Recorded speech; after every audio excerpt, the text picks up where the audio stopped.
नमस्कार मित्रमंडळी. तर पुन्हा एकदा आपल्या मिनी ब्लॉगमध्ये सर्वांचं सहर्ष स्वागत. आणि सर्वप्रथम आज सर्वांका गुरुपौर्णिमेच्या हार्दिक शुभेच्छा.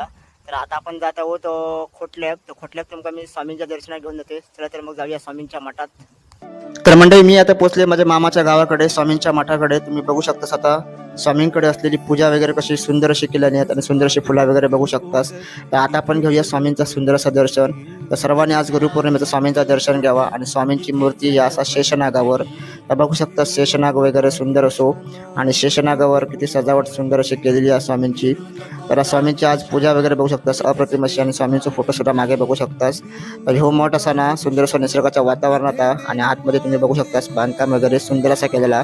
तर आतमध्ये येईलच ना की तुमच्या मनप्रसन्न असं सुंदर असं वातावरण वाटतं. तर बघू शकतास आतमध्ये येईल ना काही भक्तिमय असं वातावरण वाटतं. तर नक्की व्हिजिट करा या मठाकडे आणि सुंदर असं स्वामींचं दर्शन घ्यावा.